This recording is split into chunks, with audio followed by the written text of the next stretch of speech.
Family finds baby on their doorstep during Christmas dinner and decide to raise him.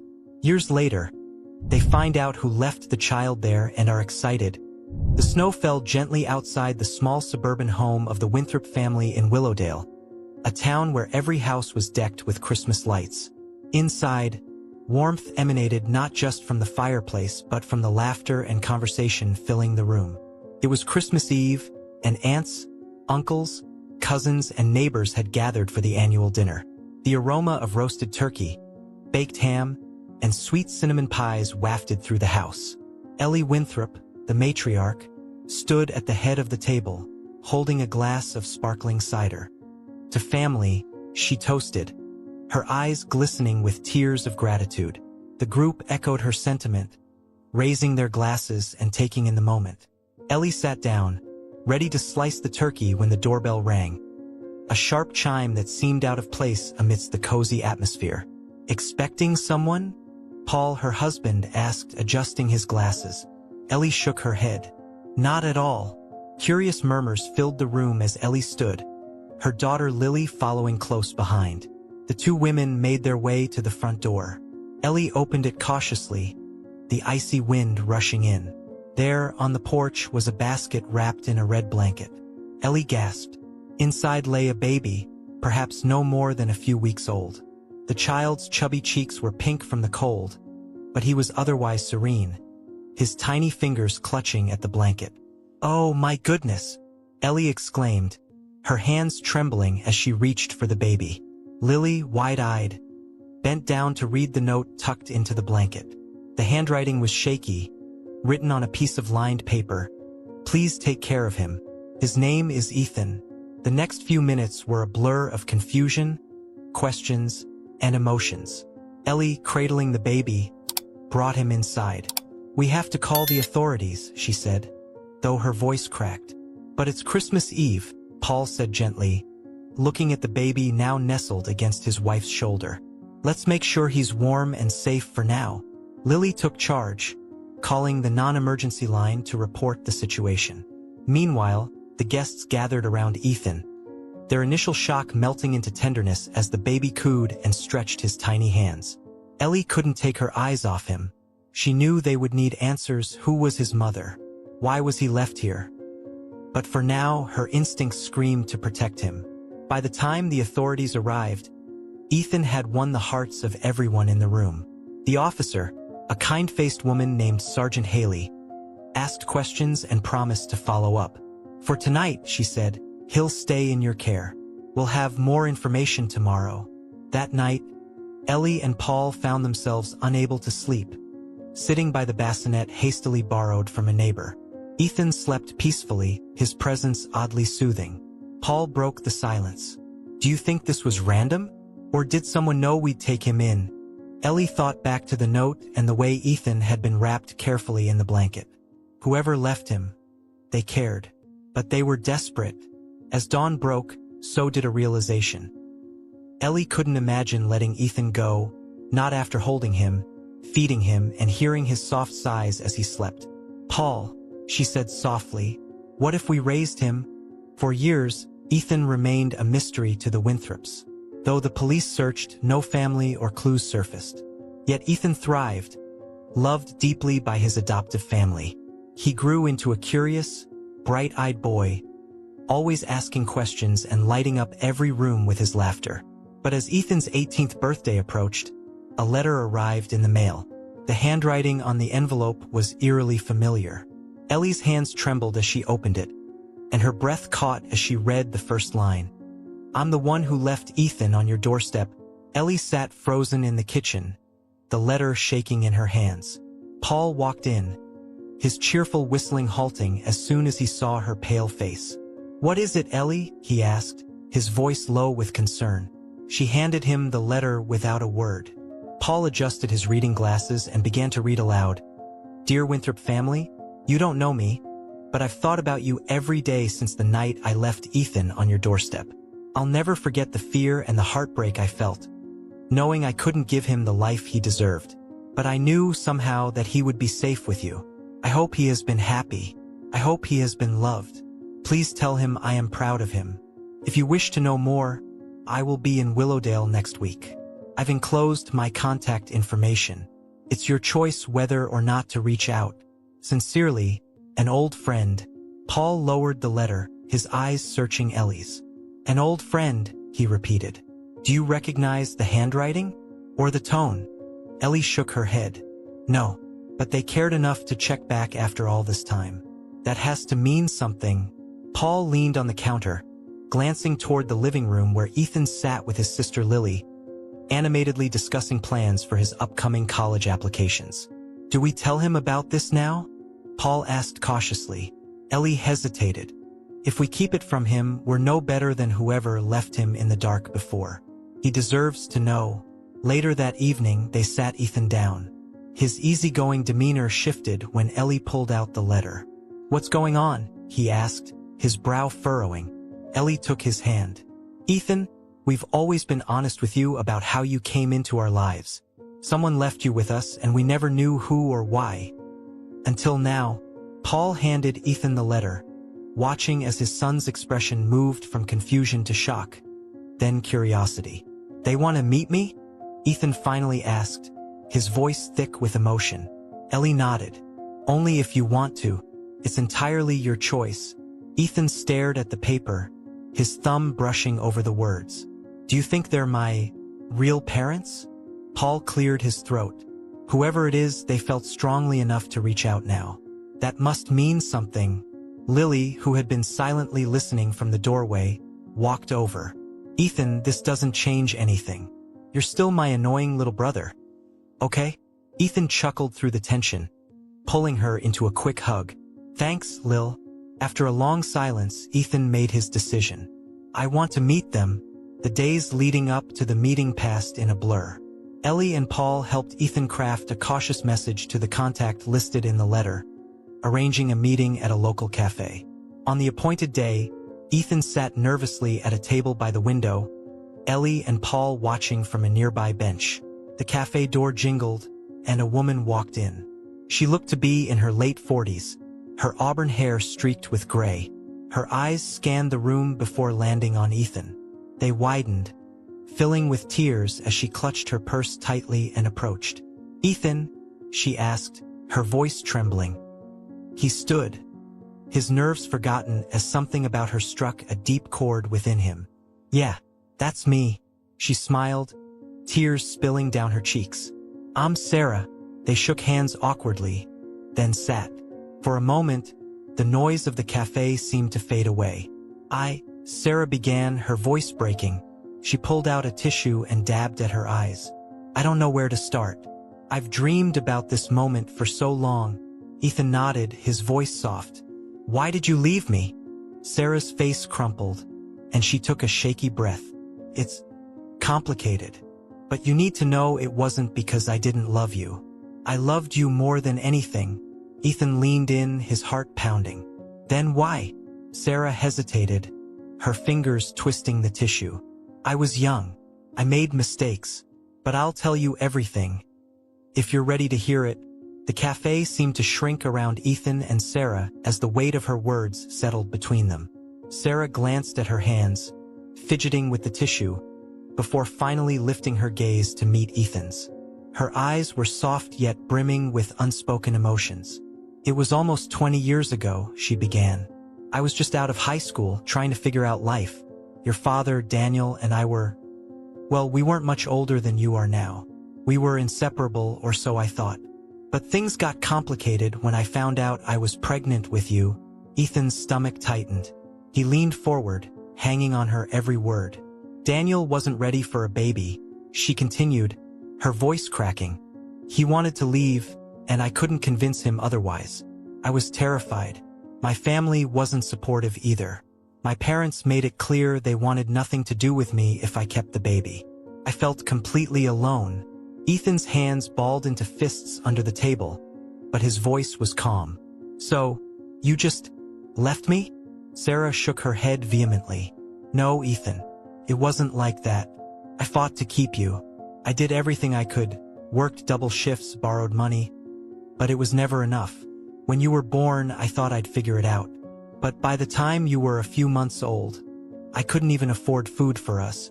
She paused, tears sliding down her cheeks. I didn't want you to suffer because of my failures. I saw no way out. Then one day I walked past your house. I'd seen you all before, the Winthrops, the way you treated each other, the love in that home. I knew if I left you there, you'd have a chance. Ethan's chest felt heavy. You could have stayed. Asked for help. Sarah let out a bitter laugh. I thought about it every single day. But I was ashamed. I failed you. And when I saw you were happy and safe, I convinced myself staying away was the best thing I could do. Outside the cafe, Ellie and Paul sat on the bench, their breaths visible in the cold winter air. Ellie fidgeted with her gloves, her eyes fixed on Ethan through the window. He's holding himself together better than I expected, Paul observed. Ellie nodded, her jaw tight. But for how long? That's a lot for him to take in. Paul reached for her hand. He's strong. He's always been stronger than we've given him credit for. Ellie glanced at Paul, her heart swelling with both pride and fear. I just hope this doesn't break him. Inside, Ethan took a moment to process Sarah's words. His emotions warred between compassion and resentment, questions swirling in his mind. What about my dad? He finally asked. Daniel, did he ever come back? Sarah looked away, her expression clouded. No, he disappeared completely. I tried looking for him a few times, but it was like he vanished. Do you think he even knows I exist? Sarah hesitated before answering. I told him about you before he left, but I don't know if he understood, or if he cared. Ethan's throat tightened, but he forced himself to stay composed. So why now? After all this time, why reach out? I've been carrying this with me for years. Ethan, Sarah said, her voice breaking. I've always wanted to tell you the truth, to apologize. But I was afraid you'd hate me, or worse, that you'd have forgotten me altogether. Ethan's jaw clenched. You didn't give me the chance to remember you.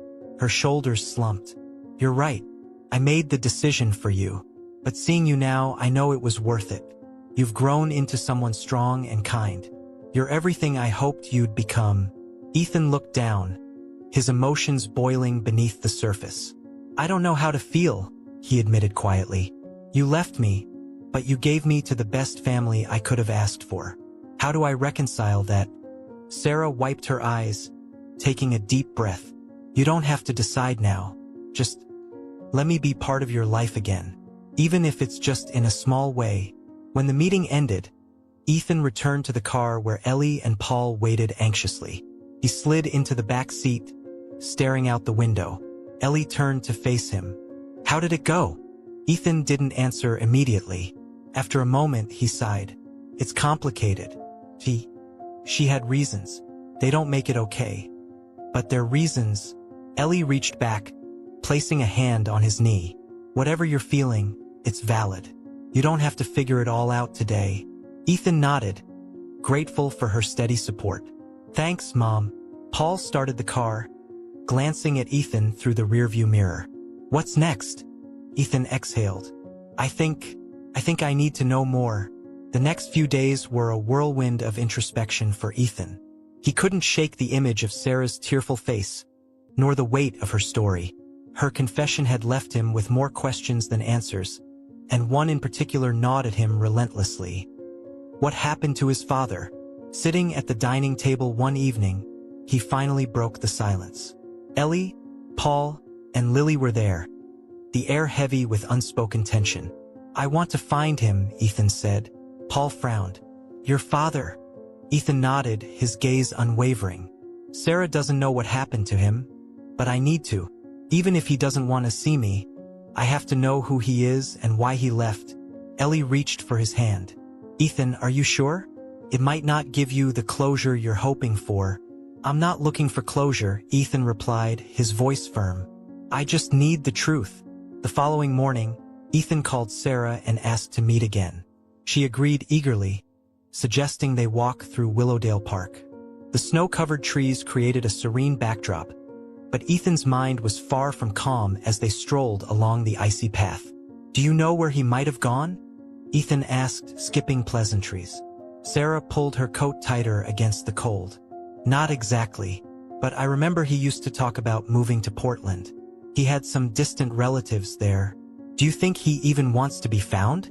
Sarah stopped walking, her boots crunching against the snow. I don't know, Ethan. Daniel was a complicated man. He loved freedom, hated responsibility. But I think part of him was scared. Scared he couldn't be the kind of father you deserved.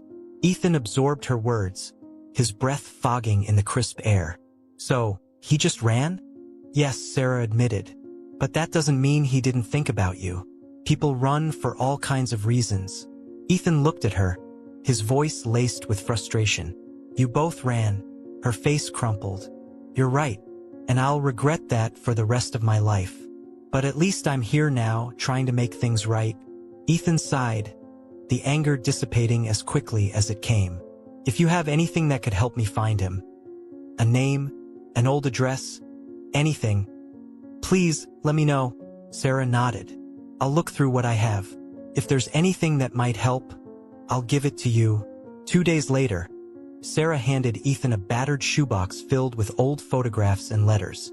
He sat on his bed late that night, sorting through the fragments of a life he'd never known. Among the faded Polaroids was one of Sarah and a young man with sandy blonde hair. They stood on a beach, arms wrapped around each other, their smiles wide and carefree. On the back of the photo, in looping handwriting, was written, Sarah and Daniel, Cannon Beach, 2005. Ethan traced the name with his thumb. Cannon Beach was in Oregon, another breadcrumb on the trail.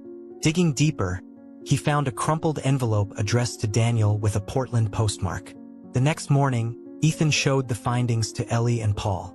I think I need to go to Portland, he said, his tone resolute. Paul frowned. You've never been there. How will you know where to start?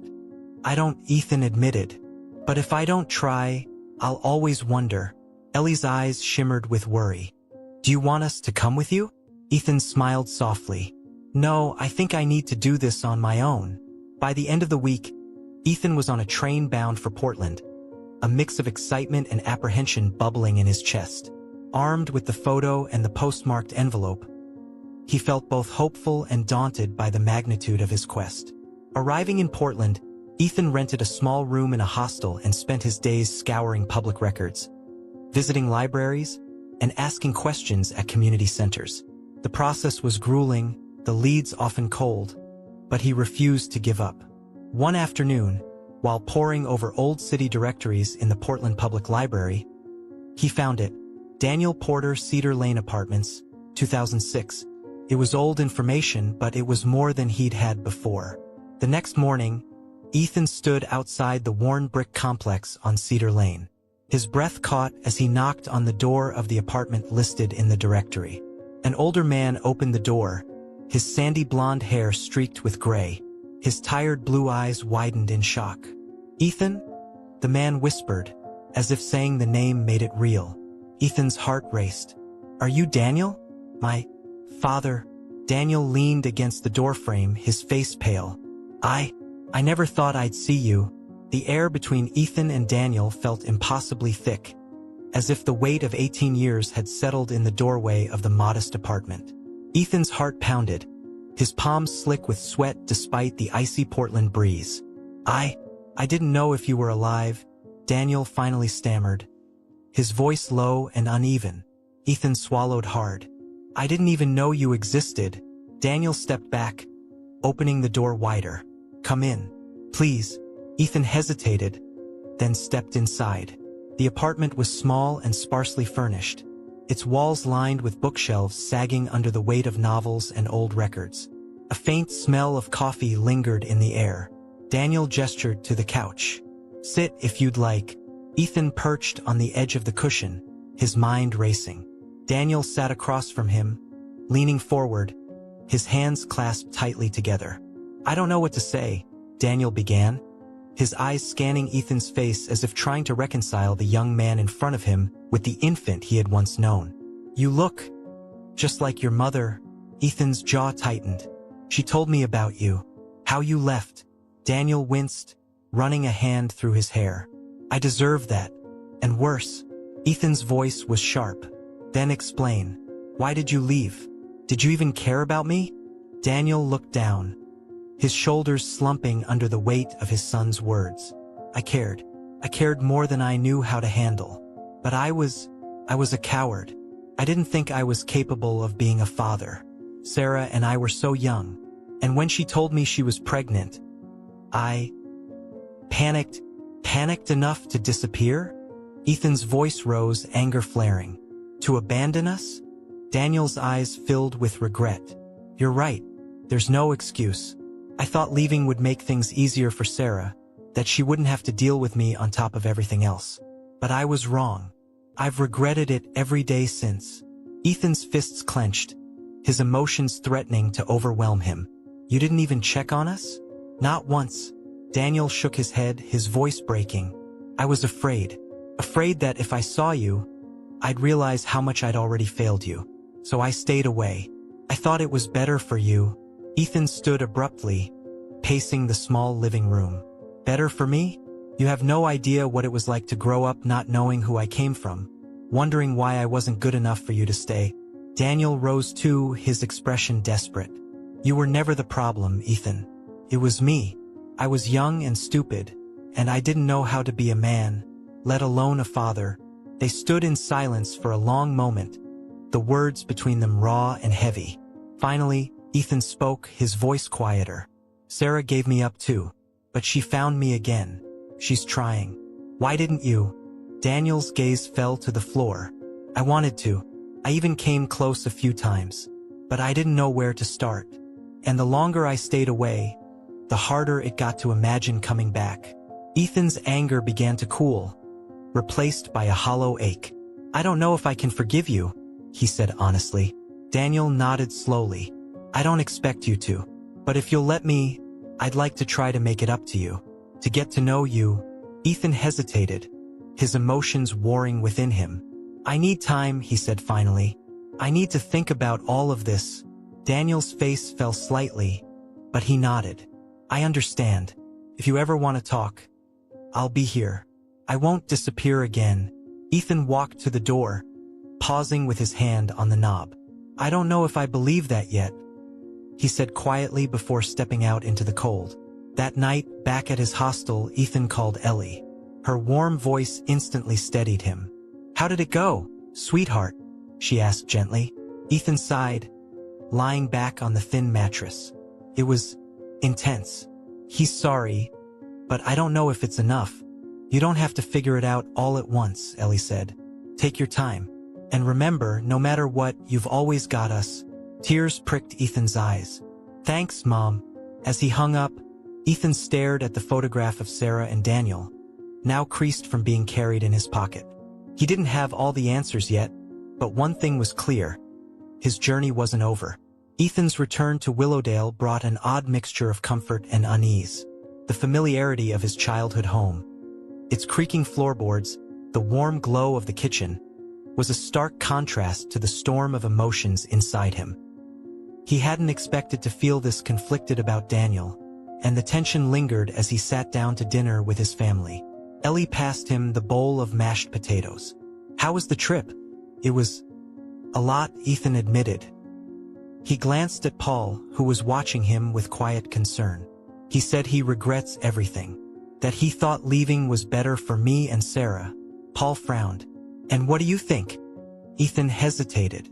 I think he believes that, but it doesn't change what he did. Lily, who had been unusually quiet, chimed in. Do you want to see him again? Ethan sighed. I don't know. Part of me wants to give him a chance, but the other part, I don't know if I can trust him. Ellie placed a hand on his. Take your time, Ethan. You don't have to figure it all out now. Ethan spent the next few days trying to make sense of his feelings.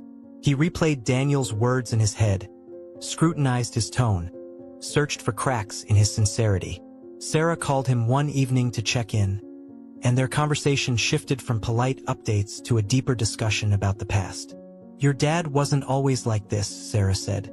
When we first met, he was so full of life. He had big dreams, wanted to travel, take photos of the world. But when I told him about you, it was like something shut down in him. I think he was scared of losing himself. Did you ever think he'd come back? Ethan asked. Sarah paused. For a while, I hoped he would. But then, when he didn't, I had to stop waiting. I had to move forward. Ethan swallowed hard, her words striking a nerve. Was that what he needed to do? Stop waiting for Daniel to become the father he wanted him to be? It wasn't until a week later that Ethan finally reached out. His message was brief but clear. Can we talk again? Daniel's reply came almost immediately. Whenever you're ready. They met at a quiet cafe in town, sitting across from each other in a corner booth. The conversation started slowly, but as the minutes passed, the walls between them began to lower.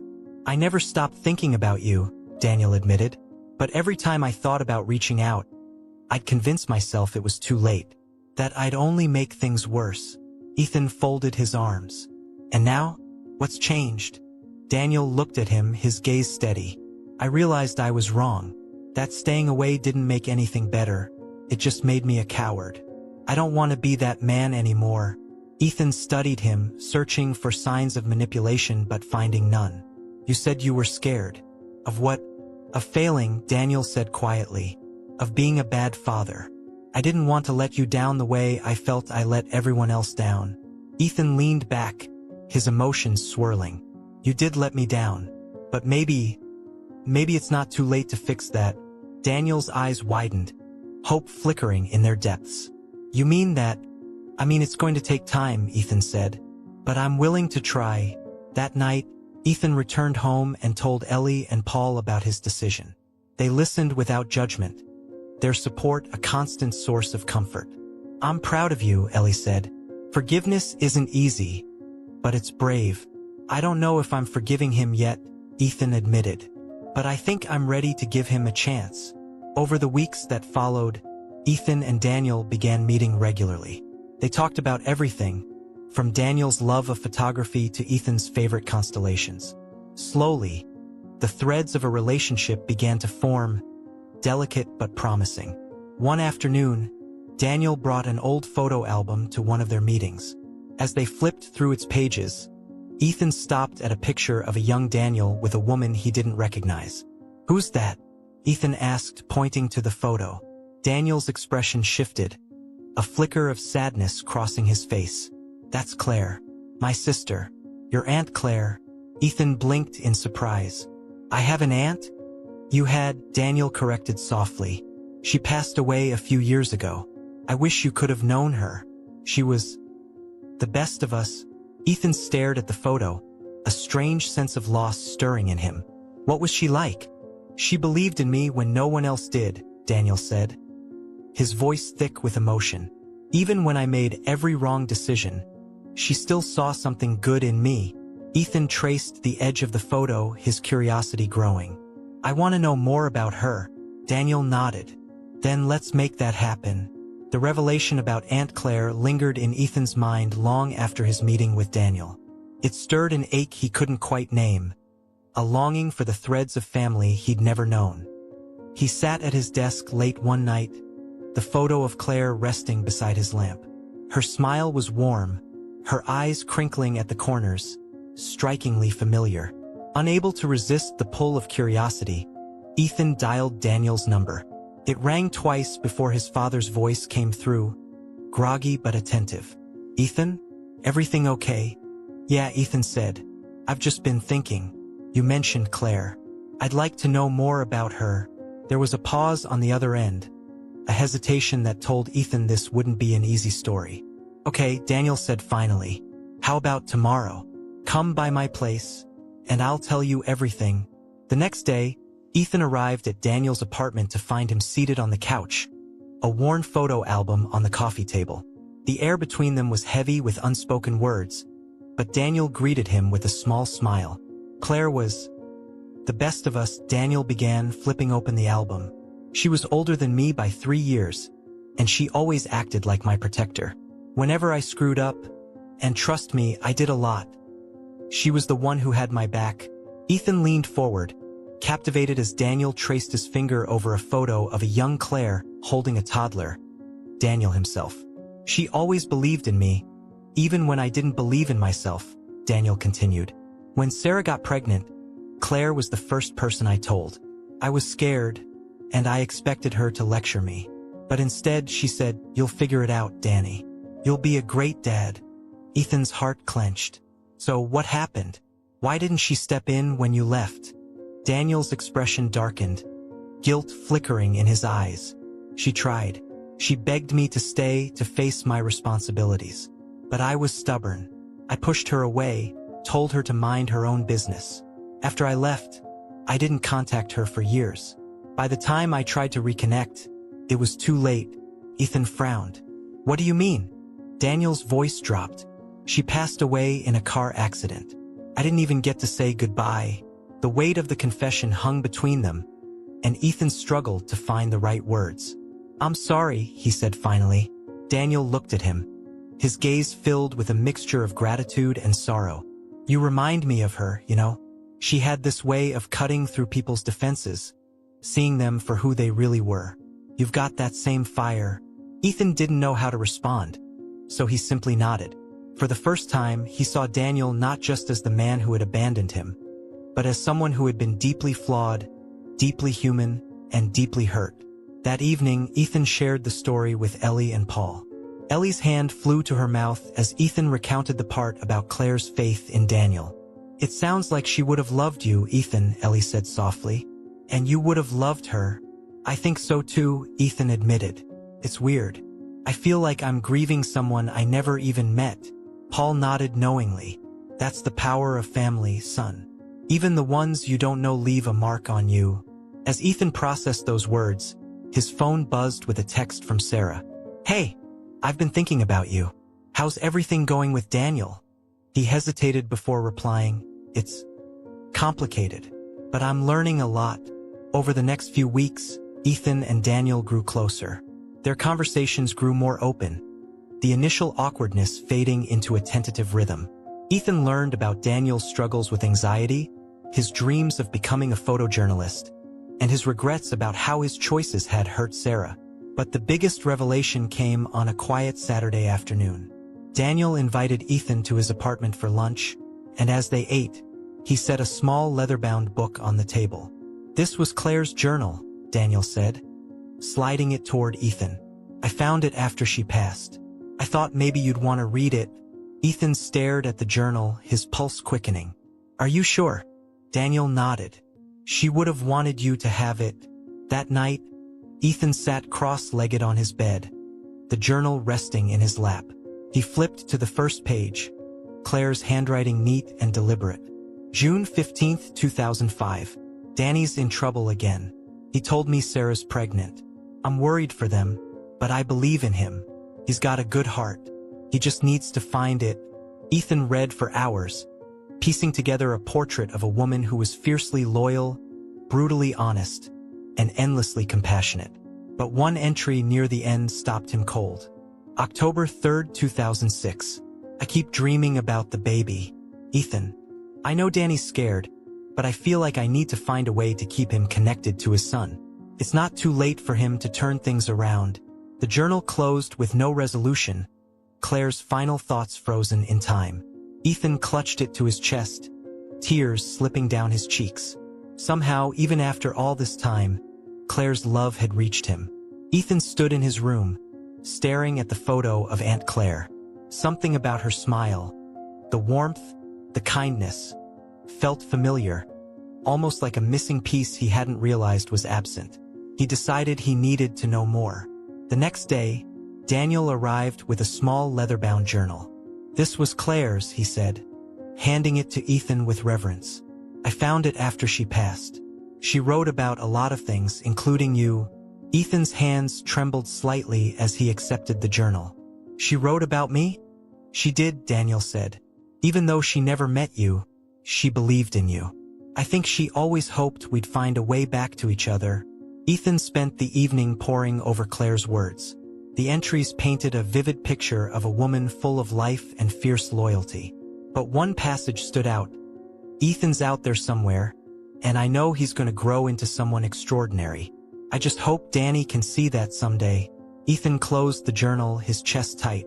Somehow, Claire had seen the potential for this moment long before it happened. The next morning, he called Sarah. "I think I want to visit her grave," he said. Sarah didn't hesitate. I'll go with you. The cemetery was quiet, the air crisp with the scent of pine. Ethan stood before Claire's headstone, Sarah at his side. Thank you, he murmured, his voice barely audible, for believing in me when you didn't even know me. A sense of peace washed over him. For the first time, he felt truly connected to his roots. Not just through the family he'd grown up with, but through the ones he was just beginning to know.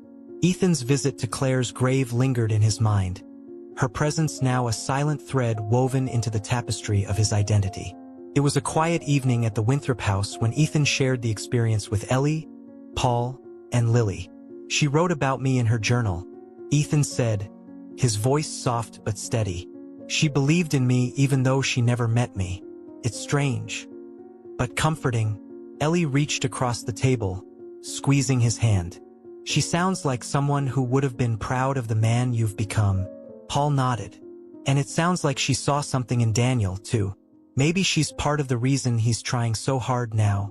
Ethan considered his father's recent efforts, how he'd opened up about his fears and regrets, how he'd stayed consistent in showing up.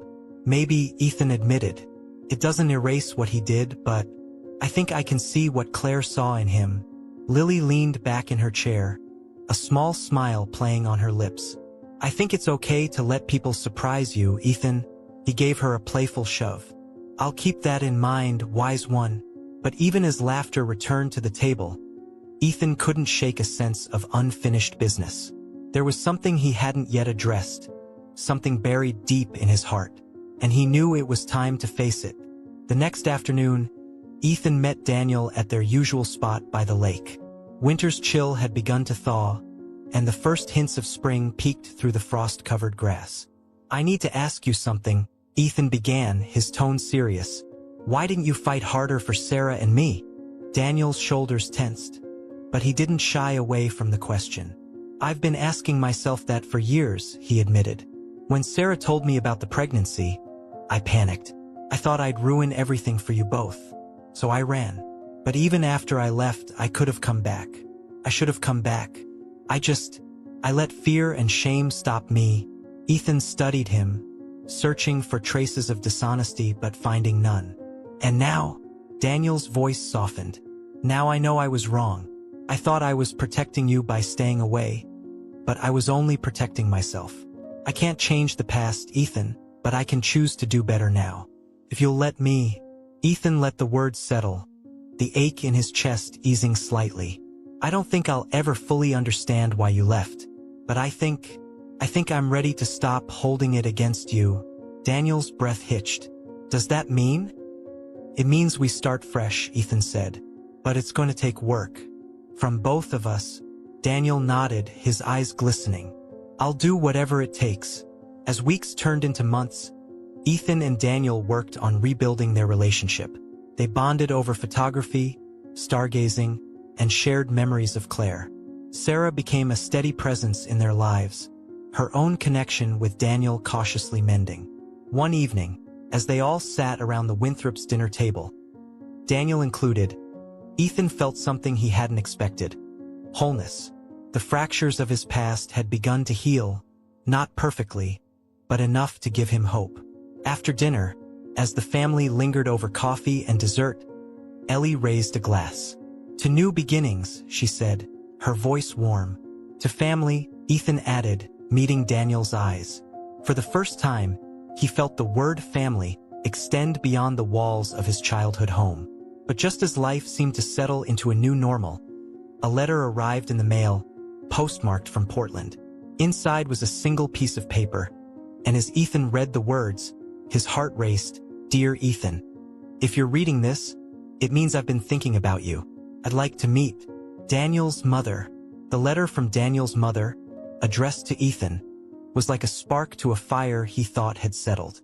He sat in the kitchen, the paper trembling in his hands, the words looping in his mind. His grandmother, someone he hadn't even known existed, wanted to meet him. Ellie and Paul sat across from him, their faces a mixture of surprise and concern. Are you sure this is real? Ellie asked, her voice gentle. Ethan nodded. The handwriting matches some old notes in Claire's journal. It's her. And she signed it, Margaret Porter. Paul leaned back in his chair, crossing his arms. Does Daniel know about this? I haven't told him yet, Ethan admitted. I wanted to process it first. Ellie reached for his hand. How do you feel about meeting her? Ethan exhaled slowly. I don't know. Part of me wants to, but it's overwhelming. I've only just started to figure things out with Daniel. What if this opens up more questions? Paul's voice was steady. It might, but it could also give you answers about where you come from. Ethan stared at the letter again, the address in Portland bold against the crisp white paper. I think I have to do this. That weekend, Ethan called Daniel and shared the news. There was a long pause on the other end of the line before Daniel spoke. My mother, he said, his voice thick with disbelief. She reached out to you? She did, Ethan confirmed. Did you know she was looking for me? Daniel sighed. No, we haven't been close for years. After Claire died, things between us became strained. I think she blamed me for a lot of what went wrong. Do you think I should go? Ethan asked, his voice laced with uncertainty. Daniel hesitated, then said, if you want to, I think you should. She's tough, but she's got a good heart. And she always loved Claire. And you? Ethan arrived at Margaret Porter's home on a cloudy Saturday morning. The modest bungalow sat nestled in a quiet neighborhood, its front garden neatly kept with rows of blooming daisies. He stood on the porch, nerves twisting in his stomach, before finally knocking. The door opened to reveal a woman in her 70s with sharp blue eyes and silver-streaked hair pulled into a bun. She studied him for a moment, her gaze softening as she smiled. You must be Ethan, she said, her voice warm but firm. I'd know those eyes anywhere. Ethan nodded, his throat tight. I guess I got them from Daniel. Margaret stepped aside, motioning for him to enter. Come in. I've been waiting a long time for this.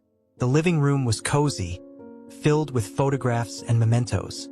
Ethan's eyes were drawn to a framed picture on the mantel, a younger Margaret with Daniel and Claire as children. I see you found my favorite photo, Margaret said, noticing his gaze. That was taken on a camping trip. Claire insisted we all wear matching flannel shirts. Daniel hated it. Ethan chuckled, the tension easing slightly. Sounds about right. They sat on the couch, the weight of unspoken words hanging between them. Margaret broke the silence. I've wanted to meet you for so long, Ethan. After Daniel left, I thought I'd never get the chance. But then I found Claire's journal and, well, here you are. Ethan tilted his head. Why didn't you reach out sooner? Margaret's expression grew somber. I didn't think I had the right. Daniel had disappeared, and I thought you were with Sarah. When I learned you'd been adopted, I figured it was best not to disrupt your life. And now? Ethan asked. Margaret's eyes softened. Now I realize I was wrong. You deserve to know where you came from. To know you were loved, even if we couldn't show it. They talked for hours, Margaret sharing stories about Daniel's childhood, Claire's fierce loyalty, and the family's struggles. For the first time, Ethan began to see his father in a new light. Not just as the man who had left, but as someone shaped by a complicated history. As the day stretched into evening, Margaret handed Ethan a small box. This belonged to Claire, she said. She wanted you to have it. Inside was a delicate silver locket with a tiny engraving. Ethan, forever in our hearts. Ethan's breath caught. She made this for me?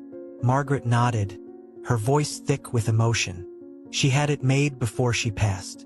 She always believed you'd come back to us one day. Ethan slipped the locket around his neck, the weight of it grounding him. Thank you, he said softly. Margaret placed a hand on his cheek, her eyes glistening. No, Ethan. Thank you for giving us a second chance.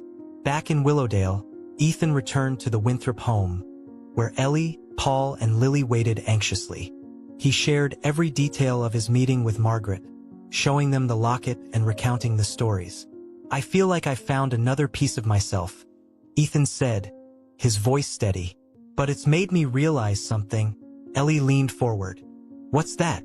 That family isn't just who you're born to, Ethan said. It's who shows up for you. And you've always shown up for me.